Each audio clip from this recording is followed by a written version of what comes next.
Oh, irmãos, eu posso lhes garantir uma coisa: o silêncio de Deus grita mais alto nos ouvidos da nossa alma que o ruído mais barulhento das circunstâncias mais adversas.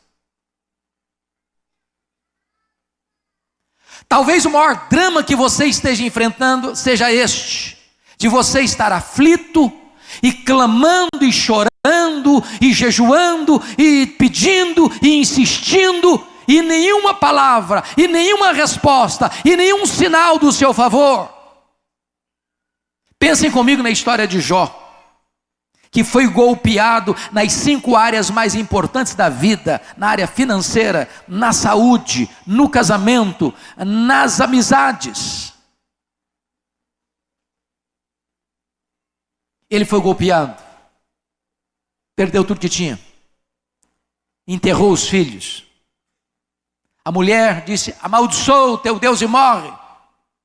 Os amigos vieram e se tornaram consoladores molestos.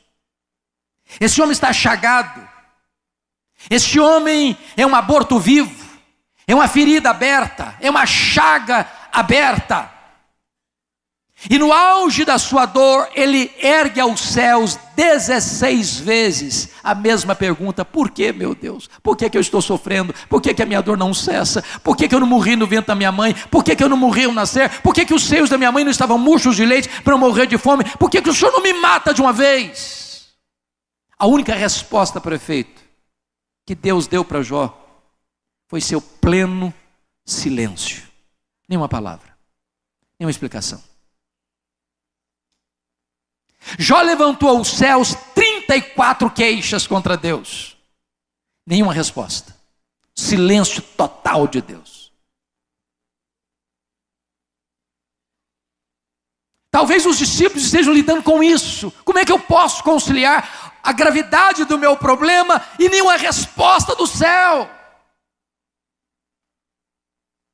Agora deixa eu dizer uma coisa para você: quando Deus está em silêncio, não significa que ele está inativo.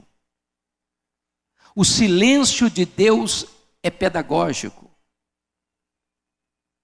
O silêncio de Deus significa levar você a uma situação onde você tem plena consciência que os seus recursos são nulos.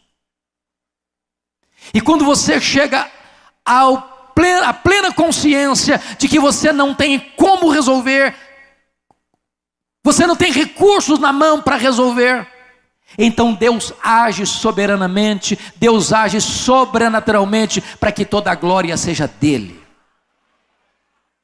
Foi no auge da sua dor que Jó fez uma declaração maravilhosa.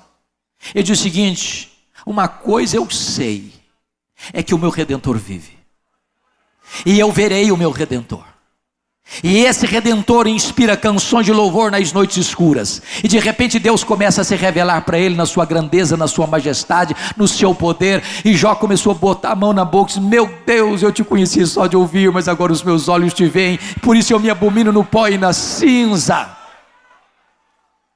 Entenda uma coisa: ainda que você não saiba como resolver os seus problemas, ainda que você tenha perdido o controle do seu barco, ainda que a fúria dos ventos e ainda que a fúria da tempestade jogue a sua vida de um lado para o outro e você parece que está à deriva, saiba disso: Jesus está no controle da sua vida. Pois bem, diz o texto que Jesus então se levantou, repreendeu o vento, repreendeu o mar, fez-se grande bonança. E agora, não é aqueles homens mais que perguntam a Jesus, versículo 30, versículo 40 agora diz que é Jesus quem pergunta para eles assim: por que sois assim tímidos? Como é que não tendes fé? Agora deixa eu fazer uma perguntinha: se você e eu estivéssemos lá, teríamos agido da mesma maneira? Irmãos, eu fiz apenas um cruzeiro, um navio grande. Já fiz outros cruzeiros pequenos, mas num navio grandão foi a primeira vez. Saímos de Santos para as praias do Rio, e eu prometi para mim mesmo nunca mais fazer outro na vida, nunca mais. Ondas de 5 metros, todo mundo nauseado. Você fazia a seguinte oração: ou eu durmo ou eu morro. Agora pense comigo de noite, num barco frágil, o mar revolto, o vento fuzilando, o barco se enchendo de água, a morte mostrando a sua carrega. Você teria medo? Aí Jesus chega para os homens e faz uma pergunta, mas muito complicada para responder. Por que vocês estão com medo?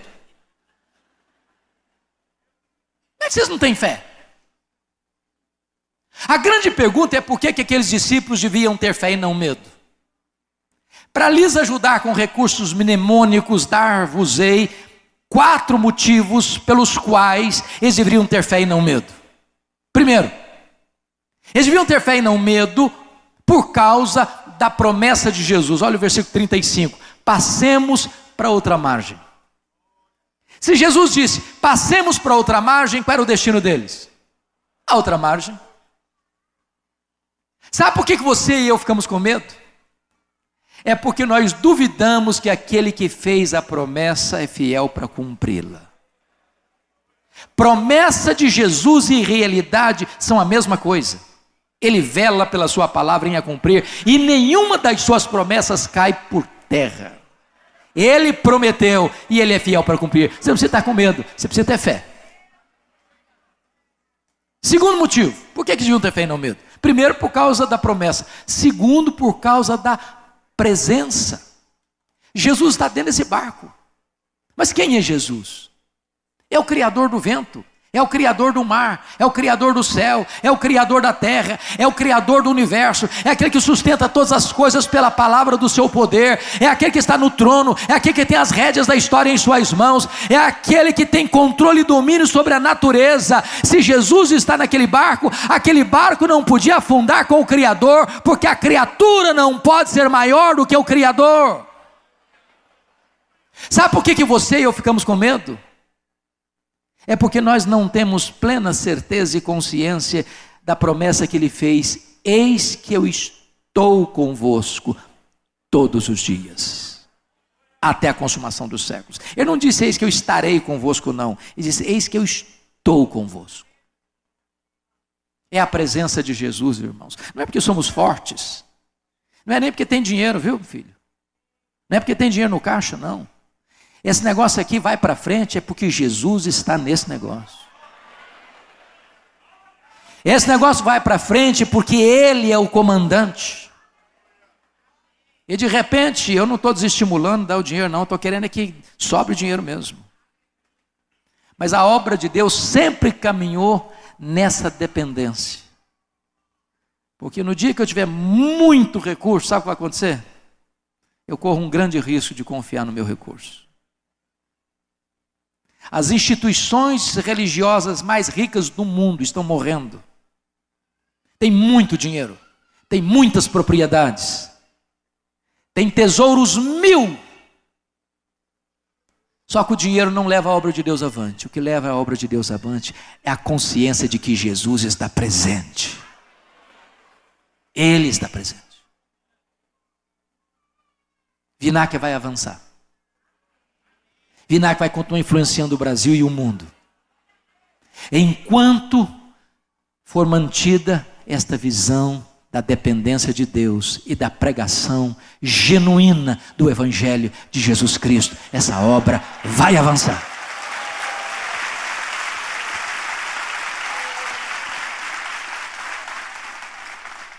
Eu acho curioso que Jesus acalmou uma outra tempestade, vocês conhecem, e na outra tempestade Jesus não estava no barco, estava no monte orando por eles.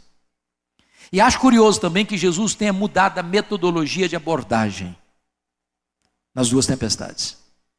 Nessa tempestade que estamos examinando, Jesus primeiro acalma a tempestade para depois acalmar os discípulos. Naquela segunda tempestade, primeiro Jesus acalma os discípulos, dizendo, tenham bom ânimo, sou eu, não tenham medo. Só então acalma a tempestade. A pergunta é, por que ele mudou de metodologia? Para nos ensinar uma lição. Tem hora, senadora, que a tempestade está dentro de nós. Tem hora que a tempestade está fora de nós. Tem hora que a tempestade é a circunstância. Tem hora que a tempestade é o sentimento. Jesus sabe diagnosticar qual é a sua tempestade de hoje. Se ela está do lado de fora ou se ela está do lado de dentro. E Ele é poderoso para acalmar a que está dentro de você e a que está fora de você.